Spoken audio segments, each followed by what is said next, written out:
Hi, everybody, and Happy New Year. I'm trying to make sure that I get the right notification up here for everybody so that it should show up in my videos, but I'm making sure that I'm finding the right stuff here for you guys.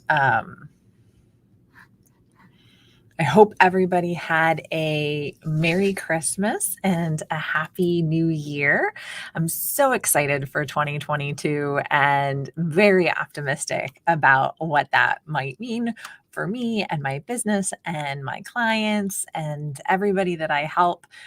Just so excited for 2022. And I know that this boot camp is starting on a Sunday, so wasn't necessarily expecting a ton of people to tune in today, but today is a little bit of, I'll call it some light lifting in terms of what we're working on. And that's really setting our non-negotiables. Okay. So I love my full focus planner. You'll hear me talk about it a lot. Here it is right here all the time. I even have post-its marking different to-do lists and different reminders and things like that. But my full focus planner, developed by Michael Hyatt. And one of the things that Michael Hyatt talks about are non-negotiables. And I think as we go into looking to what are your goals, what are you planning to achieve, and really what you want to achieve in 2022 overall, I think you really have to start with those non-negotiables. If you want to 10 times grow your business or 5 times grow your business, but your non-negotiables are limiting yourself to a 4-hour workday, that may be possible. Depending on what it is that you're doing, but it also may not be. So when you think about those non-negotiables, what is it that's going to let you work your best, basically? So one of the things to think about is that there's not enough time. There is not enough time to do everything we want to do. I think time is really the most finite resource that we have. And I find that I run out of time all of the time. Now, my question for you is, do you struggle with having boundaries or do you have too many boundaries? Because sometimes having too many non-negotiables can be a bad thing, and it does exist, or so I've heard. Mine is definitely the first one. I definitely struggle with having boundaries. And that's something that I continue to work on as I go. So hopefully, this will help you guys with that. But really, when you're setting your non negotiables, it's about what's going to set you up for your optimal performance. So, what's going to have you work and live and perform at your best? And again, notice I say live too. I don't mean just work, because taking care of yourself is important. And that's really the first category is self-care when it comes to it. And so if you signed up for the workbook, you should have a copy of that. And it's got 3 boxes for each of the categories of non-negotiables. That's self-care, because you can't take care of anybody until you take care of yourself. And I'm very aware of this. Then you've got your relationship priorities. And then third are your professional and business. So let's think about your personal self care. Now, for you, it might be exercise, it might be sleep, could be a bubble bath once a week. Whatever it happens to be is okay. It's what's going to help you perform better. So for me, my first one is sleep. It's definitely up there for me. My first one is sleeping in on Sundays. It is definitely not an is definitely a non-negotiable. I need 1 day a week to be able to just sleep in, not set an alarm clock, just sort of chill out and relax and wake up slow, maybe read my book, my Kindle, different things like that. It's really important to me that I get that. Now, the rest of the time, I need to be in bed by 10 p.m. and up by 6 a.m. So that is a non-negotiable for me because I need a full 8 hours of sleep to be performing at my best. If I'm tired, I can't write. And 90% of my job is writing, whether it's social media posts or blog posts or scripting out a video, whatever it happens to be. even writing an email. All I do all day long is write. And I can't be at my best and most creative without a minimum of 8 hours of sleep. So in bed by 10 and up by 6 is one of my non-negotiables. And I plan for this. I plan around it. I make sure that I get those 8 hours. And, sometimes, yes, I might need to be out a little bit later at an event. Um, and if I am, I work my schedule the next day again to make sure that I get those 8 hours of sleep as best I can, or I catch up on Sunday. But it's very rare that that moves. Now, in 2022, I am thinking about shifting it and going to 9 p.m. bedtime and a 5 a.m. wake up so that I've got a little bit more time to do things at home before I head into the office, things like that.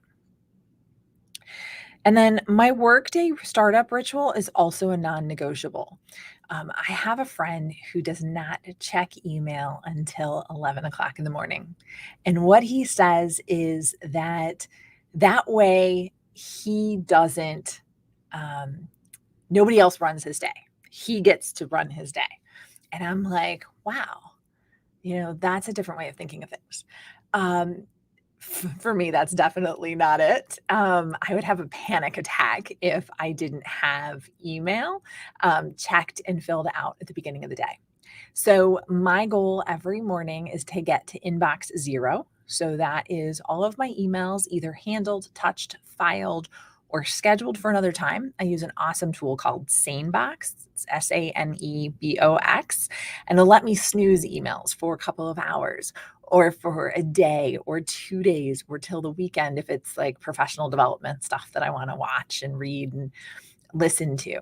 So I'm able to do that and start the day by really going through all my email and getting to SaneBox 0. And then I do that at the end of every day also. And that's really a non-negotiable for me because I find that if I let my emails pile up, I don't perform at my best. I'm worried about that thing that I missed or oh no, I've got 800 new emails in my inbox. What am I going to do? And it usually doesn't get over like 150, but it gets out of control. I feel like I'm out of control and I can't think and I can't get things done. And then I start managing my to-dos out of my email. And that's not the best way to do that. And I definitely do not get as much done. And if I run a day out of my inbox, I find, what did you do today, Kendra? I have no idea. I did a lot of stuff. I just don't know what it all was. So my workday startup ritual is really important to me. So that's getting to inbox 0. So handling all the emails and figuring out when I'm going to be dealing with those assignments. And then I also check Facebook. So every morning I'm in every Monday through Friday, and then a little bit on the weekends, but I'm in my inbox on Facebook, checking my notifications to see if anybody has messaged me, any comments in the group, any questions anybody has about what they're working on, and if they need some help. I always want to make sure that I answer all of that in a timely manner. And so I make sure that I check that every morning. And that's part of my workday startup ritual, which is a non-negotiable. Another non-negotiable for me is at least 1 hour of reading my Kindle. That doesn't necessarily mean it's a business book. Most of the time it's not. I actually like physical business books, as you can see the pile behind me. And I like reading those, but I love romance novels. I like sci-fi novels, a bunch of different categories. Anything that's going to get me lost in a book is just so powerful for me. And that 1 hour a day just really relaxes me. And it's a great way to end my day. Now, the second category is one that I am not so good at, so I will apologize right here and now. And that's the relationship category. I don't really have very many non-negotiables in there. I should. We need to start a date night. Actually, I'm trying to start a date night in 2022 with my husband. He is amazing and so supportive of everything that I do. It's Sunday, and he's actually at the office here with me. And you know, he's just really been a huge supporter of everything that I've done and everything that I'm doing. And I need to be there a little bit more for him. So hopefully we'll be starting a date night where, we get to spend some time together. COVID, one of the good things that came out of it is that his office closed down. And so he has been working from my office a lot. Even with his office open back up, he's still working from my office about 2 days a week. And we have that time. We commute together, we carpool, all that fun stuff. So a lot of fun, and it's definitely a category I need to work on. And then the third category of non-negotiables is professional. It's work related. When I leave the office, work is done. I might choose to check in on Facebook, something like that. But when I leave the office, with the number of hours that I put in and the amount I work, I don't check my email really much. I'm not working. I don't take my laptop home and set it up in the kitchen anymore or anything like that. I used to be very guilty of that. When I leave the office, work is done for me. Now, if a client has an emergency or something like that, then I can drive back to the office and handle it, whatever I need to do. But when I leave work, it's done. And that is a non-negotiable for me. It helps me really separate work and personal. And I don't worry about it when I'm at home, which is nice. And then I have to have 2 hours of focus time a day. So luckily my Outlook, I'm a big Microsoft fan, my Outlook will actually schedule focus time for me in any of the holes that I have in my calendar. And I need to have 2 hours of uninterrupted time each workday to get stuff done. During those 2 hours, I usually treat them as what's called pomodoros. It's a really cool, different thing that I learned earlier in 2021. But I work for 25 minutes and then I take a 5-minute break. And then I work for 25 minutes and then I take a 5-minute break. And with my work style, I'm a sprinter. It's what I like to do. I hurry up, I get a lot of things done, and then I need a break. And setting those times so that I know I have those breaks built in is huge for me. And so that is definitely a non-negotiable. Unfortunately, it's pushed me that sometimes it's been 7 p.m. to 9 p.m. At the office, but I need those 2 hours. So protecting for that on my calendar. It is scheduled in advance. It's usually scheduled at least a week out. And again, my calendar automatically does it for me, which is awesome. And again, it lets me do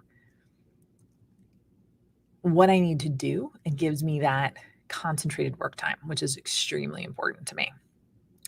And then a third non-negotiable that I have in the professional category is my weekly planning on Sundays. So every Sunday, I have an hour set aside to plan for my week. So again, we'll talk about my full focus planner. So I've got my weekly preview. This is tomorrow's, so I haven't filled it out or today yet, but it is a big plan to do. And what I do is I go over my 3 to 5 major accomplishments from the past week. It gives me a chance to celebrate what I did and remember what I did, because sometimes it's like, gosh, that felt like so long ago. But to achieve something, to finally get something done, to do something on time if you haven't been doing it, or to do something consistently, it's a great opportunity to celebrate. And so I always start with those celebrations. And then I go to my after action review. So every week I set 3 major things to get done that are the priorities for the week. I review my annual goals and then my quarterly goals. And then I work to make sure that my 3 major tasks for the week support those goals. That's important. And then I figure out how far I got on those goals, whatever that happens to be. Talk about what worked, what didn't work, because there's been things that haven't worked. And then I look at what I'll keep, improve, stop, or start doing. which is always important, right? Because maybe I tried something new and it didn't work so good. Or maybe something worked out really well. Maybe something just needs tweaked. However it is that I'm doing, that's how I found my focus time really helping me get a lot more done. Then I do a list sweep. So I take a look at all of my deferred, delegated daily notes and goals. And then I take a look at my weekly overview. So I take a look to see what's coming up in the current week, personally and professionally. And I can jot those down. So you'll see there's a nice little weekly calendar here for me to identify that. Just keep some of those things top of mind so that I'm not on like Tuesday going, oh, we have that thing on Thursday. I forgot that was Thursday. At least it brings it to my attention because I get that whole week review. And then 3 objectives to advance my goals and projects for this coming week is really important. And then I have my self-care planner, which I'm usually a little bit lax at filling out, but I definitely need to do that. I just got my husband and I got an air fryer from my parents for Christmas. And so one of my goals is to eat more vegetables. So I spent most of the morning this morning air frying some vegetables. So we got cauliflower, we've got some potatoes, which aren't exactly vegetables.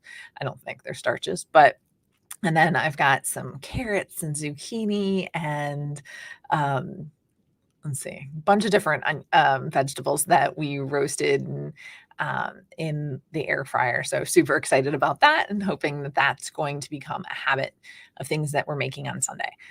Because that's one thing that we do for self-care is that we make sure that we make our meals on Sundays so that we have meals for the week, as we do spend a lot of time at the office. So I wouldn't necessarily say it's a non-negotiable because I'd be willing to move it around, but it is definitely a habit that we have of doing.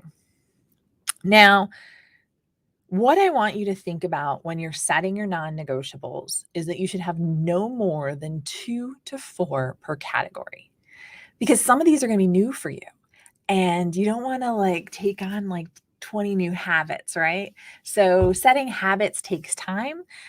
Building habits definitely takes time. So you definitely only want 2 to 4 non-negotiables in each category. And again, put yourself first. What is it that you need to do for self-care to perform at your best? And then think about your relationships. So that's one that I'm working on in 2022. So I am setting a date night, which will be a non-negotiable. And then in professional and business, what is it that you're setting there? So want you to think about that. If you requested the workbook, you should have it, and there's space for you to fill in either on a PDF or you can go ahead and print it out and write it down if you're a writer like me. And then that's really going to help us as we move forward.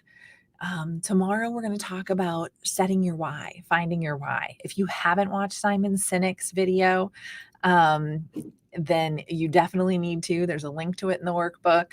I'm a big Simon Sinek fan because he talks about the golden circle and that people don't buy what you do, they buy what you do, why you do it. So just definitely something for you to think about. And that's going to filter into our goals. So right now we're starting with yourself. We're starting with your non-negotiables and the things that are really important to you. Then we're moving on to why you do what you do, which is going to fuel our goals for the year. And so day 3 will be about annual goals, and then we'll keep moving through and getting into really getting down to your marketing and a marketing content plan. And those who did sign up and get the copy of the workbook, if you did, there's links in the back on the last day to an Excel sheet or a Google Sheet, and I'm definitely more of a fan of Excel, that you'll be able to copy and download to your computer and be able to fill in. And it'll help you with timing of all of the different things that you want to do and all of the different things that you need to do as we pick out what your core content will be and then the social media that's going to support it. So hopefully you'll find that useful and helpful. And since this is the first time I'm doing this boot camp, I am 100% interested in any and all feedback that you have about it.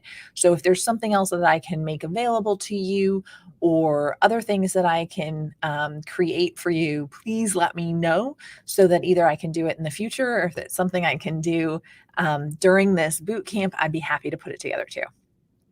So let me know.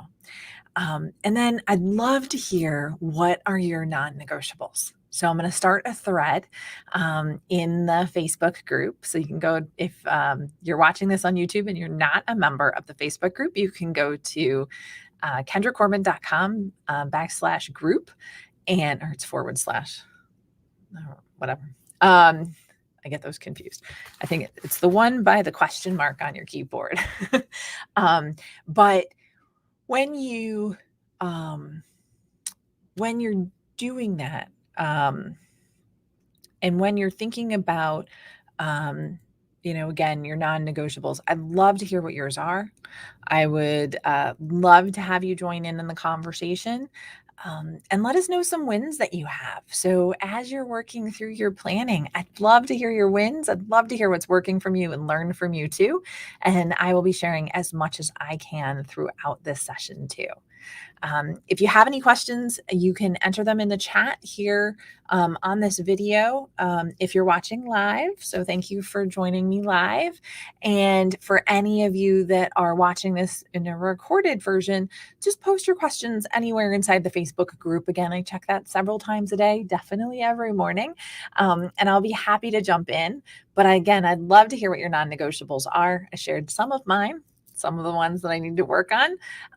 So hopefully that helps you set 2022 up for success. Thank you again so much for your time today and joining me. Today is a light day when it comes to the marketing planning. Hopefully you'll find that we're going to be getting into the serious stuff as we go. But today is all about yourself and figuring out what's important to you and what's going to set you up for success.